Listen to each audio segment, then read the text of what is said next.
Dear God, we come here this morning because we know you have something that we're looking for.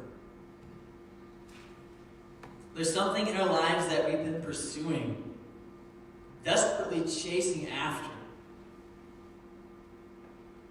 And we know that something is you. Whether we're here this morning looking for forgiveness, looking for love, looking for peace, looking for hope, that is you, God.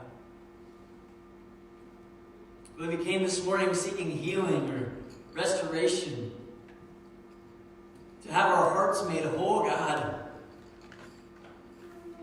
that's found in you.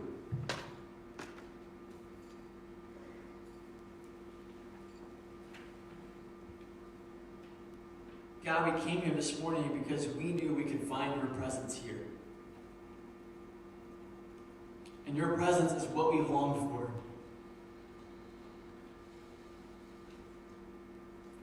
In your presence, we can rest beneath the shadow of your wings.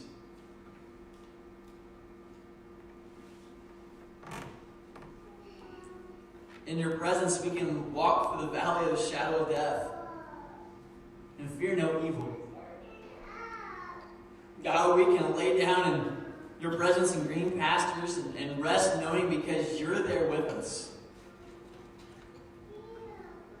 We know that your might, your strength, your power, your grace is more than enough for us.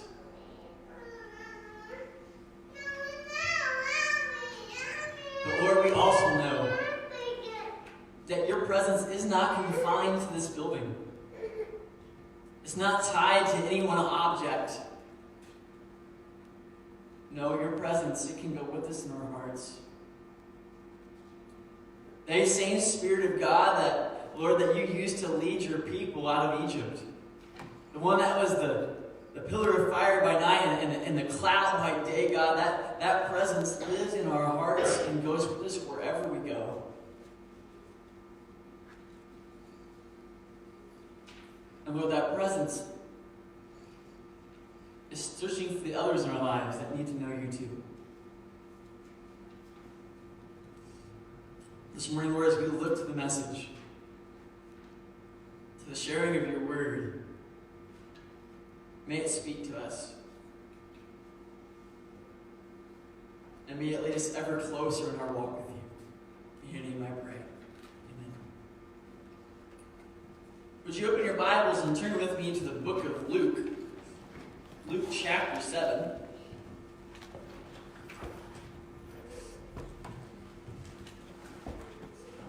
This morning we're going to be looking at an event in the ministry of Jesus.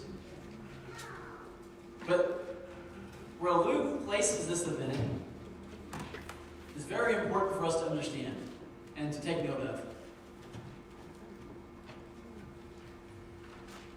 This event comes right directly after the most analyzed sermon in the history of the world. And that sermon is the sermon taught by Jesus to his disciples, called the Sermon on the Mount.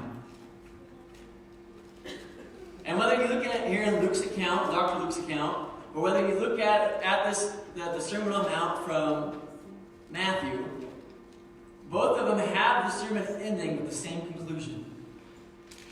And it's Jesus telling his disciples and those listening this story about what it means to have faith on a firm foundation.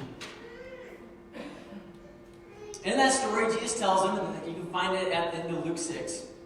If you're looking at it for Matthew, you find it at the end of chapter 7, I believe. But in that story, Jesus tells us about two different men. One of them, he sets out to build a house, and he digs deep down into the earth, and he lays down a firm, solid foundation, and then he builds his house on top of it. The other person also decides to build a house. It must have been that time of year.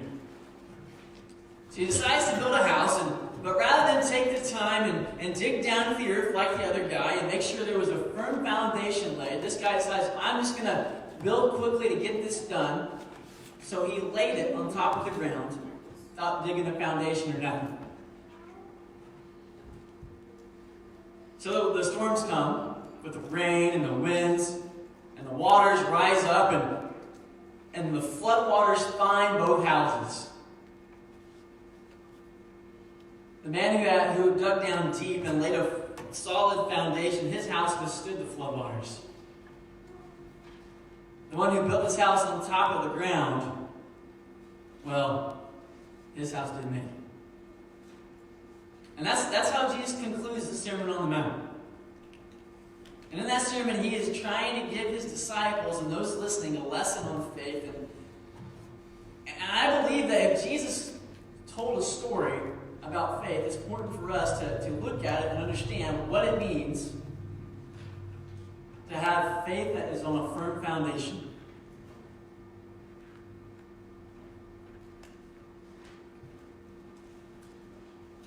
The title of this morning's message is Under My Roof, and the question we're asking ourselves is, what does it mean to have faith that is on a firm foundation? So our reading picks up in Luke 7. We're going to read verses 1 through 10. This is what it says. When Jesus had finished saying all this in the hearing of the people, he entered Capernaum. There a centurion's servant, whom his master valued highly, was sick and about to die. The centurion heard of Jesus and sent some of the elders of the Jews to him, asking him to come and heal or save thoroughly his servant. When they came to Jesus, they pleaded earnestly with him, "This man deserves to have you do this because he loves our nation and has built our synagogue." So Jesus met with them. Jesus was not far from the house when the centurion sent friends to say to him, "Lord, don't trouble yourself, for I do not deserve to have you come under my roof. That is why I did not even consider myself worthy to come to you. But you say the word, and my servant will be healed. For I myself am a man under authority, with soldiers under me.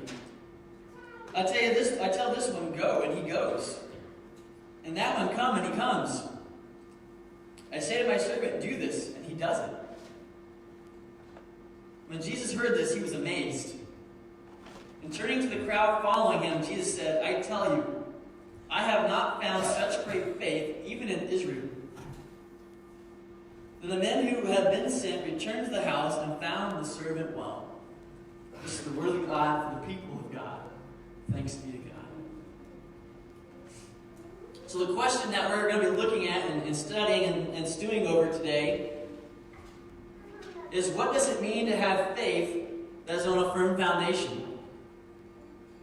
And why I say it's important for us to look at the Jesus story that he tells in Luke 6 first is because what happens here is a demonstration of what Jesus was trying to teach his disciples.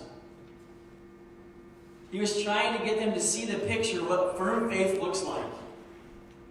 And while the story Jesus tells is simply that, it's a story that Jesus made up to illustrate his point, what we study today is something that actually happened. This event really took place.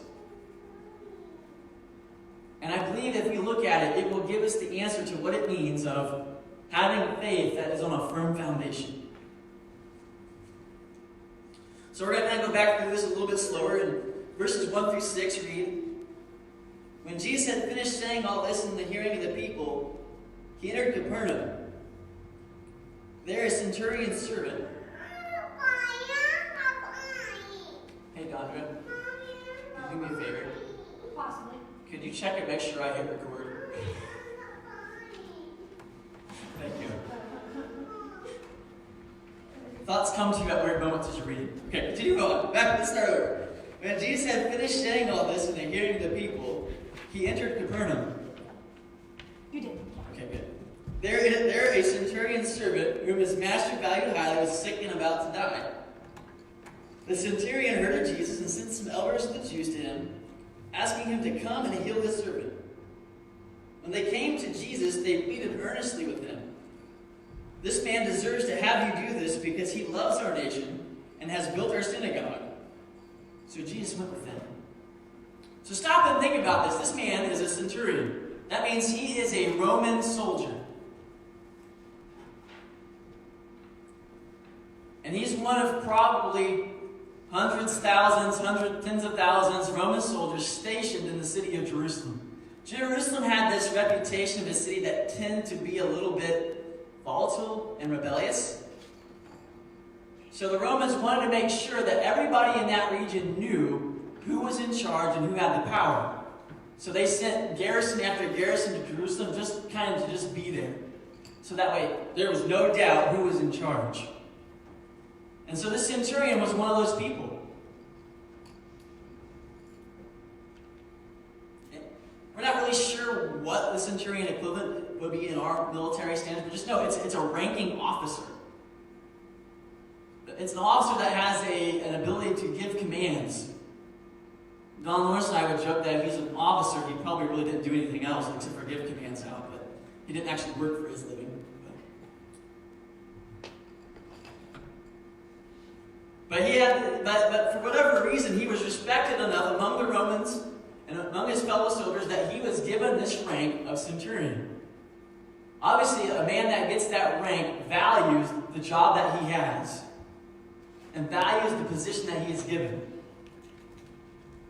But what's unique about this man, about the centurion, is that he stops and he actually values the people in his life. Did you notice that when it talks to him about his servant, it says, there's a centurion servant whose master valued highly. That's not common. Especially in this time period. In the ancient world, man, when you were conquered by a foreign army, they showed you no mercy. When they took you as a slave or made you a servant, it's because you were second class. And that was evidenced by the fact that your country got defeated. So there was usually no respect given. There was no well-treatment because you're a slave. You're property now. What's the matter? So that's not the way this centurion behaved, is it? It says he had this servant, and this servant was dear to him. It means he loved him. That this servant brought value to the life of the centurion. And he valued him for that. Not because of what he did, but because of who he was. And not only did he value the servant, he also valued the culture that surrounded him and the people of the culture around him. He doesn't come in and says, well, we're Roman now, so you're going to do it the Roman way. No. Notice the centurion doesn't go to Jesus himself, does he? He sends the elders, the Jews. These are respected town people.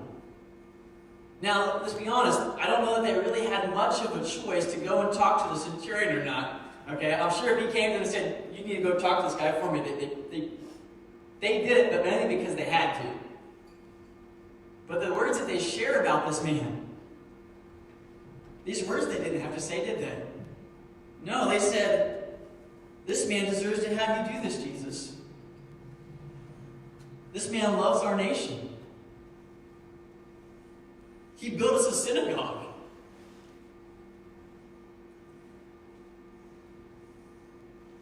The centurion valued the people around him and the culture around him.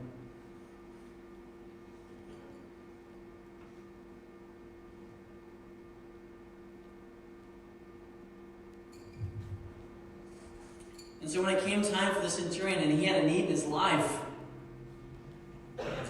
and when he gave the command for others to go to talk to Jesus on his behalf, they didn't do it out of compulsion. They didn't do it because they felt obligated. They gave words to Jesus because they knew that this was a man who cared about them, who cared about his servant. And they said, Jesus, this man deserves to have you come and do something incredible in his household. He deserves for you to come and heal this loved servant of his.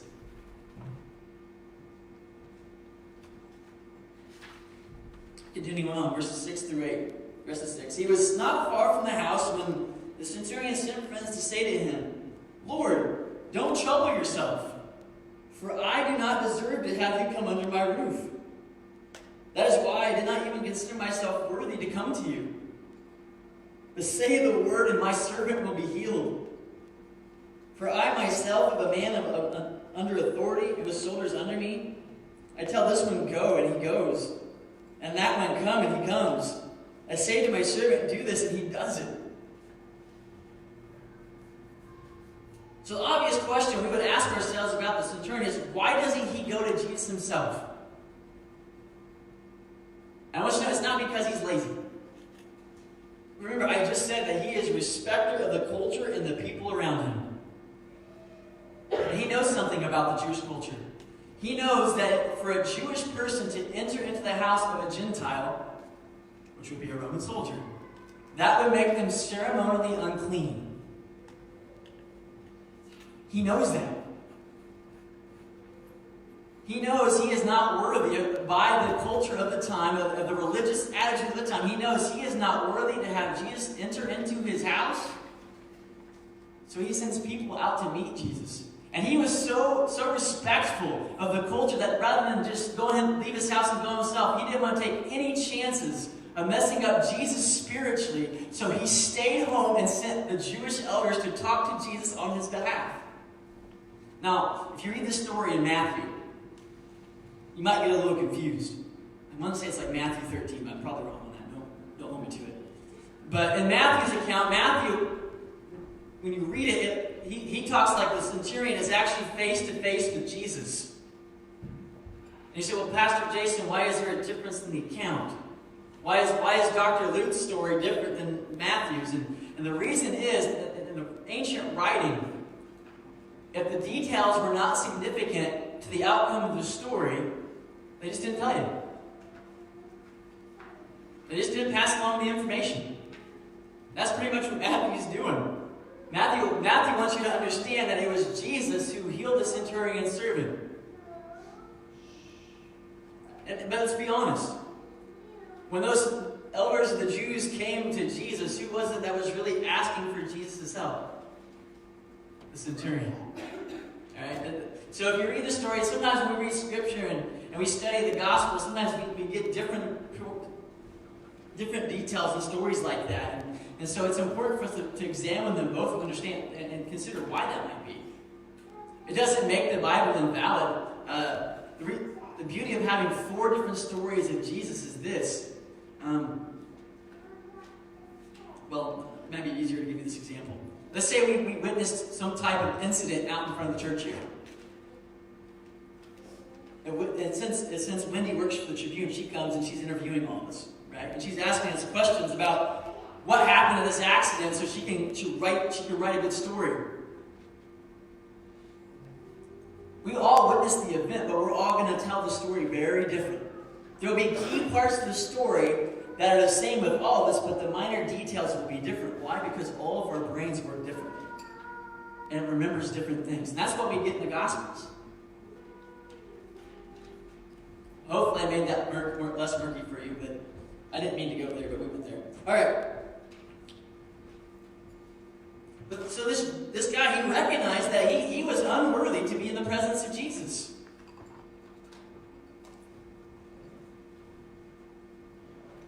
But he loved this servant enough to know that he needed to get this man some help. And he knew that the only person that could do it was Jesus. And he uses his understanding of the military to kind of process this. You know, he knows that if he is given a command in the army, that the people over him have the authority to make sure that it happens. Just like the people that he gives orders to, he has the authority to make sure that they do their job.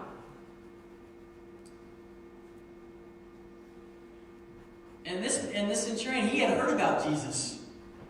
We know that because if he hadn't heard about Jesus, then we wouldn't have the story. He would have never reached out to him. But he does. And somehow, some way, he knows that Jesus has the authority to do something in this situation. Notice he doesn't recognize the power of Jesus isn't necessarily in a word. It isn't in the presence of Jesus. He knows Jesus' power isn't tied to signs and miraculous wonders. No, he knows that the authority and power Jesus wields is Jesus alone, and he can do with it as he pleases. And he knows that Jesus speaks to whatever illness is harming and killing his servant, that it must obey him. And so he tells Jesus, I don't even need you to come to my house. I don't need you to say a word. I don't need you to do a big fancy slideshow and fireworks and all that for me. No, I just need to know. I know that you can heal him, and I just want you to do that.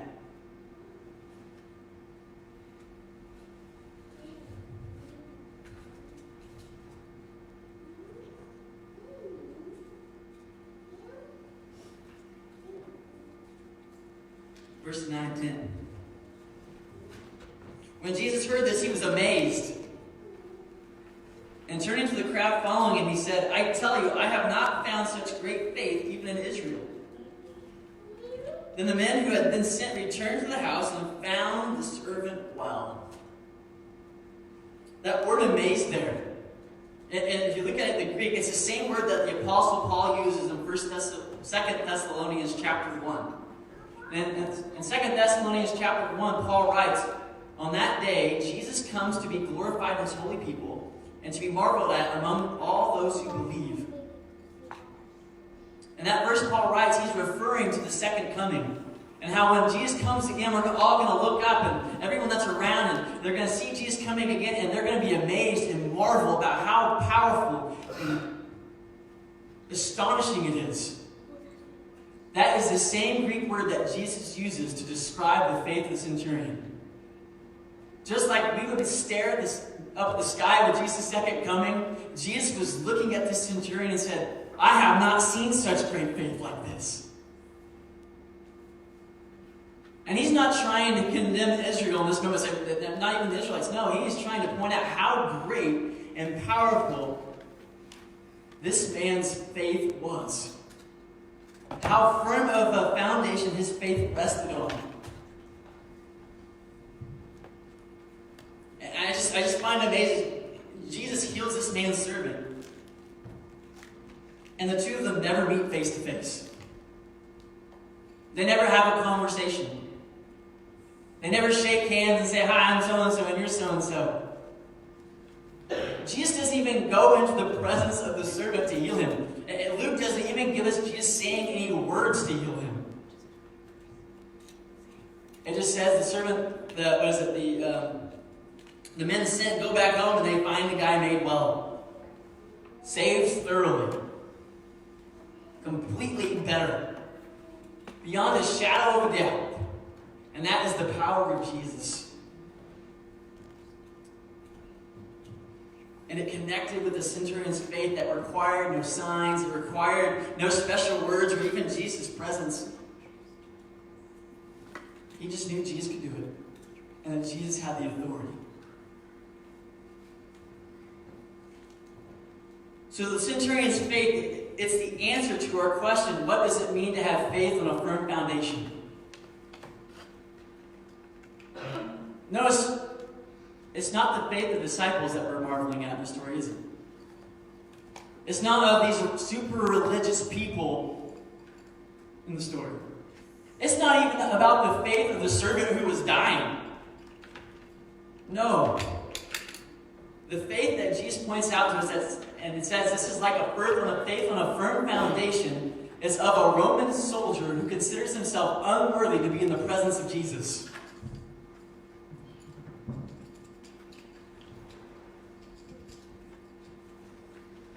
So that leads us to more questions. See what happens when you start asking questions of the Bible each more.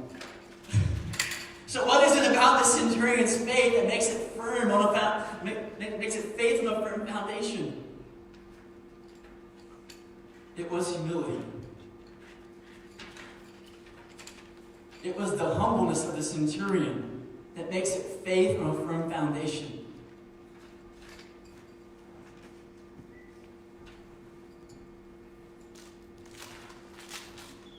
This centurion, he knew he was not worthy to be in the presence of Jesus. He understood the customs of the time. He said, if I go into Jesus' presence, I'm going to make him unclean, and I can't do that. I don't want to do that, so I'm not even going to try. Because I know I'm not worthy. He recognized his own condition. He recognized his own identity, and he owned it. Meaning, he didn't try and blame it on anybody else. He didn't point the fingers elsewhere. He said, this is me, and I am unworthy.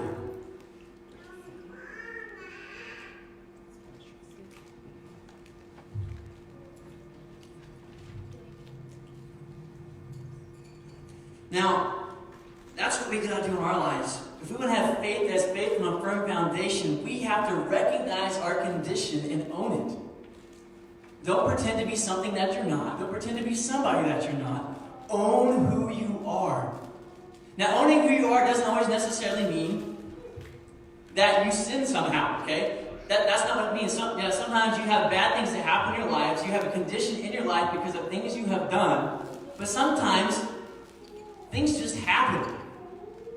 Sometimes you get sick. Sometimes somebody cuts you off and smashes into your car.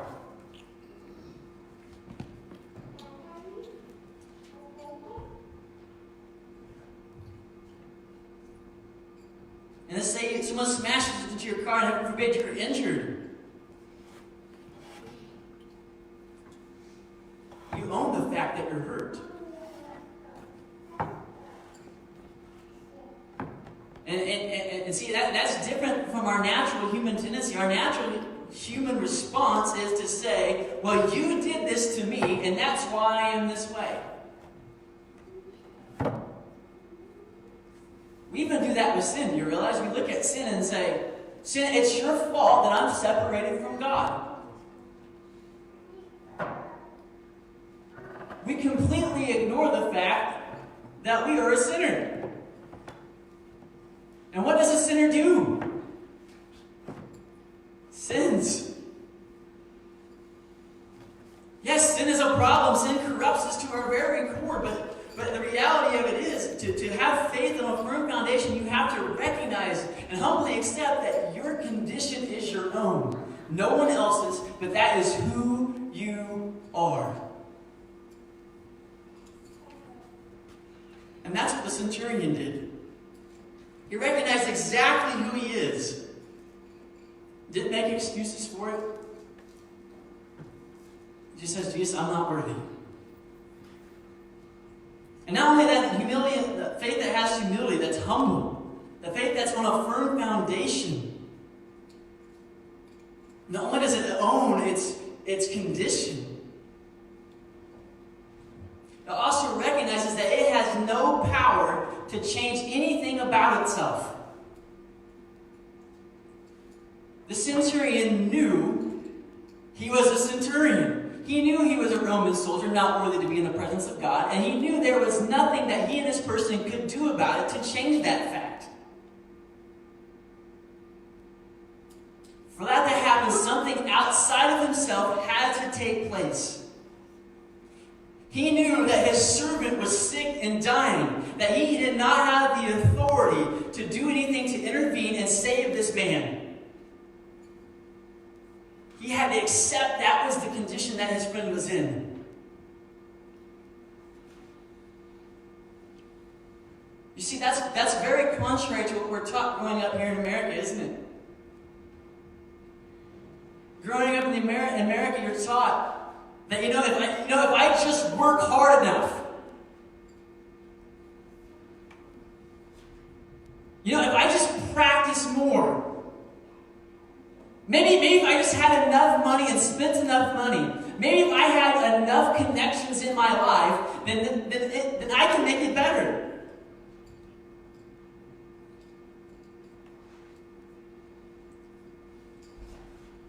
That's a false doctrine that runs contrary to Scripture and what Jesus talks about. That's a false belief that will lead you away from a faith that is on a firm foundation. No, that faith is humble enough to say, you know what? This is me, and I can't do anything about it myself.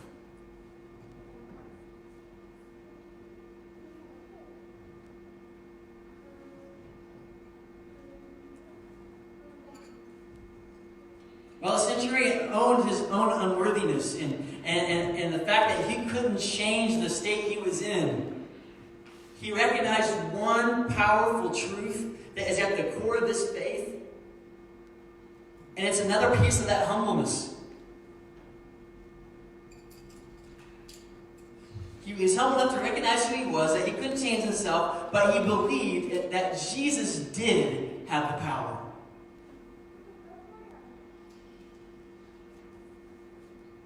He believed he could, but Jesus could.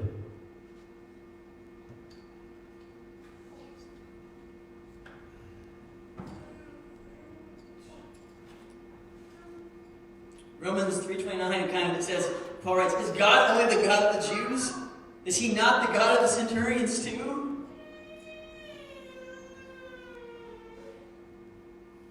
You may be here this morning and you may ask that, but is God only the God of the holiness people? Or could he be the God of the addict too?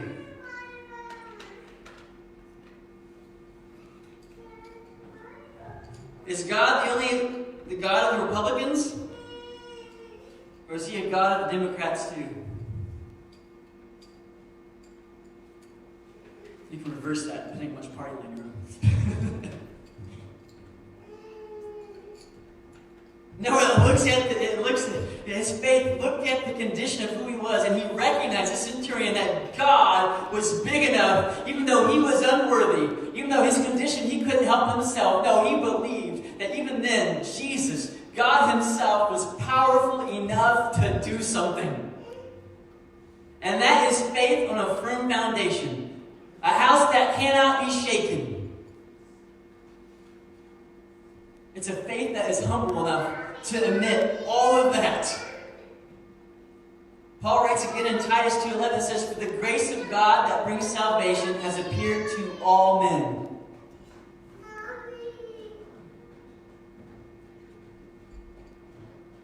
And that's salvation in all of its forms.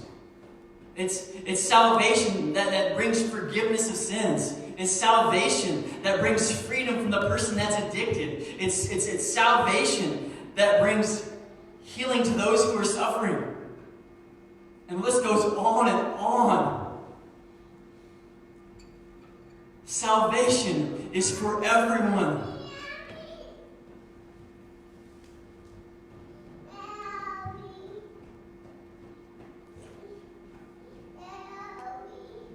Beyond that, like the centurion, it looks at Jesus and not only recognizes that Jesus has the power to do it in their lives, but Jesus has the power to do it in that person's life who's not even here. In that person's life who doesn't want to be here. To that person's life who wants to run as far away from God as they possibly can.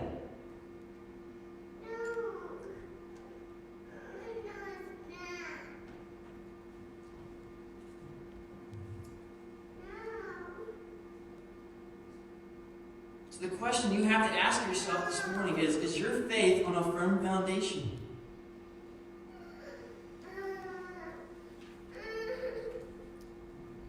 Is your faith on a firm foundation?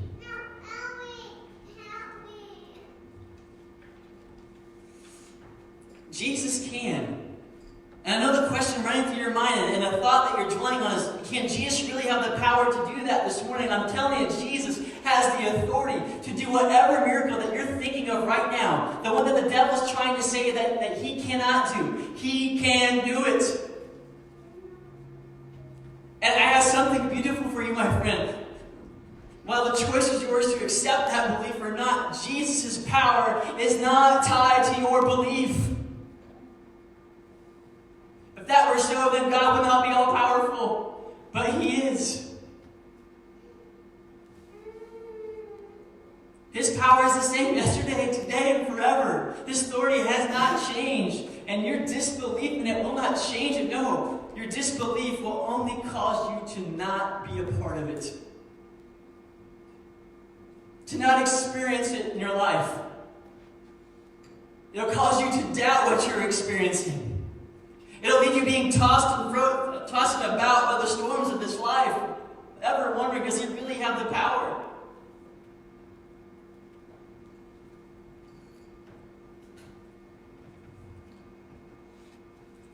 The real question isn't, can Jesus do it? No, it's, can you own who you are? Can you say to yourself, I am a sinner? Can you say to yourself, I am an addict? Can you say to yourself, I am suffering because of this? Can you own that about yourself?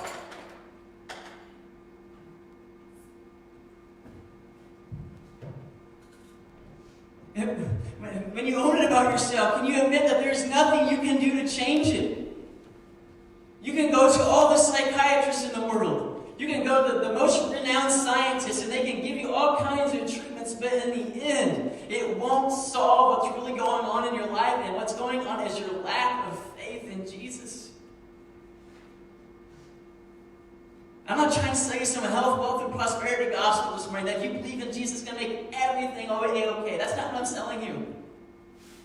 I'm saying you faith that is in a firm foundation that will stay with you no matter what comes your way, because you know your Jesus has the power to keep you safe, to keep you going from one moment to the next.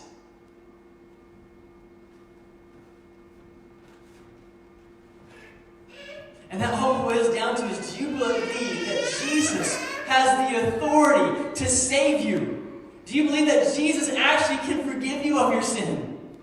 Do you believe that Jesus can heal you? Do you believe that Jesus can heal that loved one that seems impossible? Do you believe that Jesus can make you whole?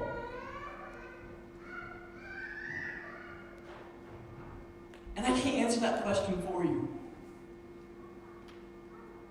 You have to answer that one for yourself. So this morning as we close, the altars are open. And I want you to know that I believe my Jesus this morning wants to forgive. He's already forgiven your sins, but he wants you to discover that today. I believe Jesus wants to heal you or somebody in your life today. And if you believe that, hey, come forward. Let me pray with you. I got this bottle of anointing oil here. There's nothing magical about it. It smells kind of funky, but in a good way. But what it is a symbol of prayer. It's a prayer of people who know that Jesus has the authority and the power to do something.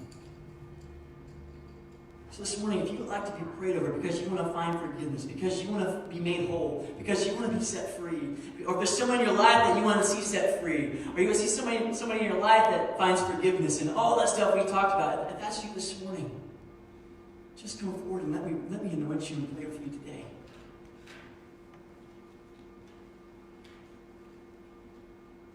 The altars are open.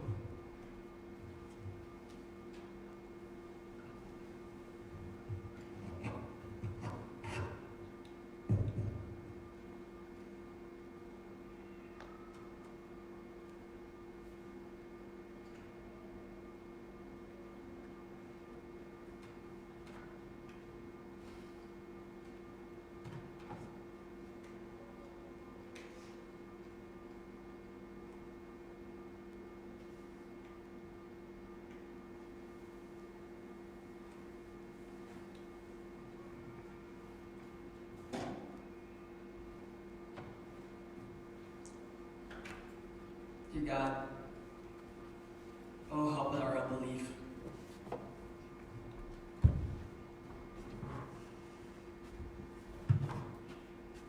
God, we know that you have the authority and the power to do the impossible. Your word tells it to us over and over again. Many of us, we've witnessed your power at work in our lives. And we know. God, sometimes it's so difficult when we see certain situations, certain people dealing with certain things, God, and it causes us to doubt and to wonder if you really are powerful, that you really have the authority to do what you say you're going to do. God, I praise you that doesn't affect you, That doesn't change who you are. No, you lovingly come to us and remind us, this is who I am. I am. God of Abraham, Isaac, and Jacob. The God who came to earth and died on a cross to save us and rose again so that we could be free.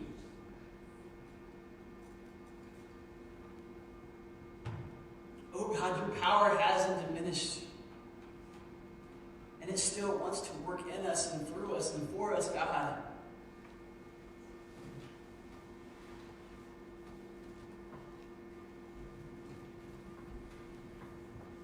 God, there are a list of people connected with us here at the church that have never experienced forgiveness of sins. And God, we know that your good love and your grace is big enough to save them, God. And that someday that we were longing and expecting the miracle of you to step in and do something incredible in their lives. God, we all know somebody who's sick and struggling. And it doesn't seem like there's any hope, but God, this morning, we are here this morning saying that we know that you have the power to heal it and do an amazing work in their life. Lord, we all know somebody who is addicted to things that are tearing them down and dragging them away from all that's good. It's destroying the few good things that they have in their life, God. But Lord, we're here this morning because we know you have the authority to break those chains and set them free.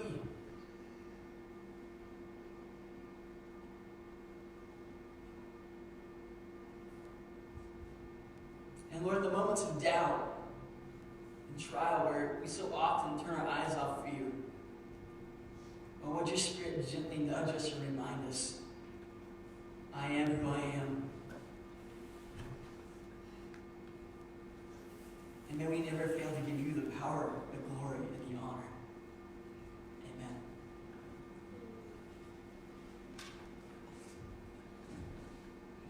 Amen. Leave here this morning knowing that Jesus has the power to do it. You are dismissed.